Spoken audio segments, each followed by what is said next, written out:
MBBS की पढ़ाई करने यूक्रेन गई टीकमगढ़ की विधि जैन शनिवार को सकुशल अपने घर पहुंच गई है। एक दिन पहले ही वह यूक्रेन से निकलकर दिल्ली पहुंची थी, जबकि टीकमगढ़ की 2 छात्राओं के माता-पिता को अपनी बेटियों के लौटने का इंतजार है। माता-पिता लगातार वीडियो कॉल के माध्यम से उनके संपर्क में बने हुए हैं। दरअसल टीकमगढ़ के व्यापारी संतोष जैन की बेटी विधि जैन साल 2018 में एमबीबीएस की पढ़ाई करने यूक्रेन गई थी।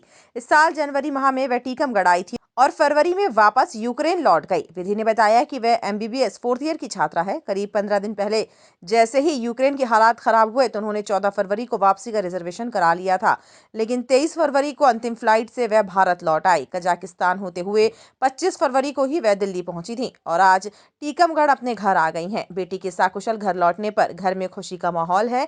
विधि ने बताया कि 14 फरवरी को जब उन्होंने लौटने का फ्लाइट टिकट कराया था तब करीब 23,000 रुपए मिला था, लेकिन अगले दिन से फ्लाइट की टिकट 50,000 से ज्यादा हो गई थी। विधि जैन ने बताया कि 23 फरवरी को मेरी फ्लाइट रात 9 बजे थी, लेकिन एयरपोर्ट पहुंचने पर पता चला कि फ्लाइट डिले हो गई है। ये सुनते ही मैं टेंशन में आ गई। आखिर रात 1 बजे फ्लाइट क्लियर हुई, उसके बाद मैं दिल्ली के लिए रवाना हो सकी। उन्होंने बताया कि इंतजार के वो 4 घंटे बड़े मुसीबत भरे रहे। हाँ, मेरे फ्रेंड से जब मुझे पता चला, मैं फ्लाइट में बैठी थी, तो मेरी फ्रेंड है, उसका इंटरनेट वगैरह कनेक्ट हो गया होगा, क्योंकि मेरे पास तो नेट नहीं था फ़ोन में।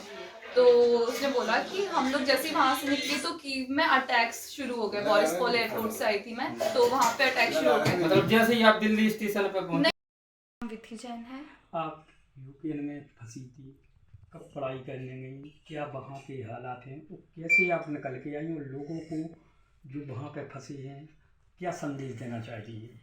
मैं वहाँ पे 4 साल से पढ़ाई कर रही हूँ एमबीबीएस की, और मैं अभी 23 तारीख को वहाँ से निकली हूँ। सुबह मैं खार्किव में थी। खार्किव से सुबह 7 बजे की मेरी बस थी। मैं वहाँ से कीव गई। 1:30 बजे के करीब मैं कीव पहुँची। मेरी 9:30 की फ़्लाइट थी इंडिया के लिए, लेकिन वो फ़्लाइट डिले होके 2 बजे की हो गई थी। फिर मैं अगले दिन शाम में 7 बजे इंडिया आई, और जब मैं इंडिया आई तो मुझे यहाँ पे आके पता चला कि वहाँ की सिचुएशन काफ़ी ज़्यादा ख़राब हो गई। मैं 2 बजे निकली और 4 बजे सुबह वहाँ पे bombs blast, missiles, air strikes वगैरह शुरू हो गई थी। तो मुझे मेरे जो वहाँ पे दोस्त वगैरह हैं, मुझे उनकी काफ़ी ज़्यादा फ़िक्र थी। मैंने उनको कॉल किया, उनसे पूछा। उन्होंने मुझे बताया कि उनको टेम्परेरीली बंकर्स या फिर मेट्रो में जाने के लिए बोल दिया है, और वो मेट्रोज़ में बंकर्स में अभी रुके हुए हैं। तो उनके पास जितना भी सामान था, इंपॉर्टेंट डॉक्यूमेंट्स, जितना भी खाने पीने का सामान उस टाइम पे लेके जा सकते थे, वो लेके चले गए, और अभी भी वहाँ पे बंकर्स में, मेट्रोज़ में रुके हुए हैं। तो अभी वहाँ जैसे इतने टाइम से वहाँ पे अभी वॉर हो रही है, मिसाइल्स गिर रही है, एयर स्ट्राइक्स हो रही है, तो जितना वो खाना लेके जा सकते हैं, अब वो बाहर नहीं निकल सकते, तो अब उनका खाना भी ख़त्म होना शुरू हो गया है। ऊपर से वहाँ पे इतनी ज़्यादा ठंड है, -2 डिग्री टेम्परेचर है बाहर, तो उनके पास ओढ़ने के लिए भी कुछ नहीं है, और ऐसे ज़मीन पे सो रहे हैं, और ना खाने पीने के लिए कुछ है। काफ़ी ज़्यादा परेशान हो रखे हैं। ऊपर से जब अंडरग्राउंड है तो वहाँ पे नेटवर्क नहीं आ रहे, नेट नहीं है, तो उनकी बातचीत नहीं हो पा रही अपने घर वालों से ज़्यादा, फ़ोन चार्ज नहीं है, तो काफ़ी ज़्यादा परेशान हो रखे हैं। तो गवर्नमेंट ने इवैक्यूएट करना शुरू किया है बच्चों को वेस्ट पार्ट से, लेकिन जो रशिया से सबसे ज़्यादा करीब है, खार्किव रशिया से 40 से 50 किलोमीटर पास है, तो वहाँ से बच्चों को अभी निकालना शुरू नहीं किया। बच्चे वहाँ पे एयर स्ट्राइक्स हो रही है, बिल्डिंग्स, रेजिडेंशियल एरिया में अटैक हो रहा है, इतना ज़्यादा खतरा है वहाँ पे बच्चों को। अभी वहाँ से बच्चों को निकालने की कोशिश भी नहीं की गई, और ना वो खार्किव से वेस्ट पार्ट में जा सकते हैं, क्योंकि वहाँ पे अभी ट्रांसपोर्ट्स भी काम नहीं कर रहे, ना बसेस, ट्रांसपोर्ट्स कुछ भी काम नहीं कर रहा। तो काफ़ी ज़्यादा परेशान है, कैसे मतलब वो वहाँ पे सर्वाइव कर रहे हैं, काफ़ी दिक्कत हो रही है उनको वहाँ क्या पे। संदेश देना चाहती हैं नेताओं को, क्या करें वो?